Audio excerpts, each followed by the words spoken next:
Hello നമസ്കാരം, welcome back to make studio. Champions ട്രോഫിക്ക് മുൻപുള്ള അവസാന ഏകദിന പരമ്പരയും ഇന്ത്യ ഇങ്ങനെ സ്വന്തമാക്കിയിരിക്കുകയാണ്. ഇംഗ്ലണ്ടിനെതിരായിട്ടുള്ള 3 മത്സരങ്ങളിലെ ഏകദിന പരമ്പര ഒരു മത്സരം ശേഷിക്ക് തന്നെ 2-0 ഇന്ത്യ സീൽ ചെയ്തിരിക്കുകയാണ്. കട്ടക്കിൽ നടന്ന രണ്ടാം ഏകദിനത്തിൽ 4 വിക്കറ്റിനായിരുന്നു ആതിഥേയരുടെ മാസ്മരിക വിജയം.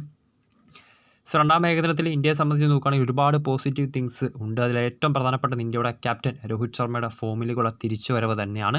ഒരു തകർപ്പൻ ഇന്നിങ്സ് തന്നെയായിരുന്നു കട്ടക്കിൽ ഇന്ത്യൻ ക്യാപ്റ്റൻ കാഴ്ചവെച്ചത്. ചാമ്പ്യൻസ് ട്രോഫി മുൻപിൽ നൽകി ഇന്ത്യയെ സംബന്ധിച്ച് ഏറെ പ്രതീക്ഷകൾ ഉയർത്തുന്ന ഒന്ന് തന്നെയാണ് ക്യാപ്റ്റൻ്റെ ആ ഒരു ഫോമിലേക്കുള്ള തിരിച്ചുവരവ്. 90 പന്തുകൾ നേരിട്ട താരം 12 ഫോറും 7 സിക്സും ഉൾപ്പെടെ 119 റൺസ് എടുത്താണ് പുറത്തായത്. 305 എന്ന ഒരു ഇംഗ്ലണ്ടിൻ്റെ കൂറ്റൻ സ്കോർ പിന്തുടർന്ന ഇന്ത്യൻ വിജയം അനായാസമാക്കിയതും ക്യാപ്റ്റൻ്റെ തകർപ്പൻ ഇന്നിങ്സ് തന്നെയാണ്.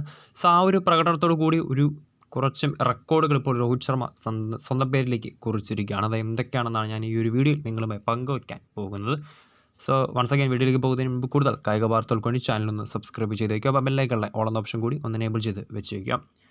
നേരത്തെ പറഞ്ഞ പോലെ 90 പന്തുകൾ നേരിട്ട താരം 12 ഫോറും 7 സിക്സും ഉൾപ്പെടെ 119 റൺസ് എടുത്താണ് പുറത്തായത്. രോഹിത്തിൻ്റെ ODI കരിയറിലേക്ക് വരുവാണെങ്കിൽ കഴിഞ്ഞ ദിവസം അദ്ദേഹം കുറിച്ചത് തൻ്റെ 32ാമത്തെ ഏകദിന സെഞ്ചുറി ആയിരുന്നു. അതും തൻ്റെ 50ാമത്തെ മത്സരം ക്യാപ്റ്റനായിട്ടുള്ള 50ാമത്തെ ഏകദിനത്തിലായിരുന്നു തൻ്റെ 32ാം ഏകദിന സെഞ്ചുറി ഇന്ത്യൻ ക്യാപ്റ്റൻ കുറിച്ചത്.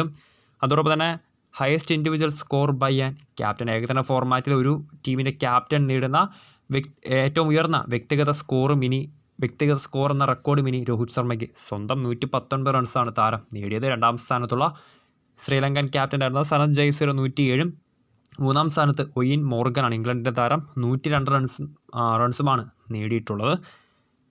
അതോടൊപ്പം തന്നെ ഇനി സിക്സുകളുടെ കാര്യത്തിലും ഹിറ്റ്മാൻ തന്നെയാണ് മുൻപിലുള്ളത്. നമുക്കറിയാം second most sixes in an ODI ഏകദിന ഫോർമാറ്റിൽ ഏറ്റവും കൂടുതൽ സിക്സറുകൾ നേടുന്ന താരങ്ങളുടെ ലിസ്റ്റിൽ രണ്ടാം സ്ഥാനത്തേക്ക് ഇന്ത്യൻ ക്യാപ്റ്റൻ വന്നിരിക്കുകയാണ്.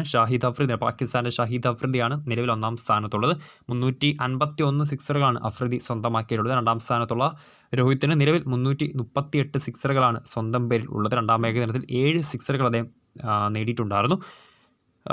ക്രിസ് ഗെയിലിനെയാണ് 331 സിക്സറുകൾ നേടിയ ക്രിസ് ഗെയിലിനെയാണ് ഹിറ്റ്മാൻ ഇപ്പോൾ മറികടന്നിട്ടുള്ളത്. നാലാം സ്ഥാനത്ത് ശ്രീലങ്കയുടെ സനത് ജയസൂര്യ 270, അഞ്ചാം സ്ഥാനത്ത് മുൻ ഇന്ത്യൻ ക്യാപ്റ്റനായിട്ടുള്ള മഹേന്ദ്ര സിംഗ് ധോണി 229 സിക്സറുകളുമായി തുടരുന്നുണ്ട്. വീഡിയോ ഇഷ്ടപ്പെട്ടാൽ ലൈക്ക് ചെയ്യുക, ഷെയർ ചെയ്യുക. കൂടുതൽ വാർത്തകൾക്കായി ചാനൽ സബ്സ്ക്രൈബ് ചെയ്യുക.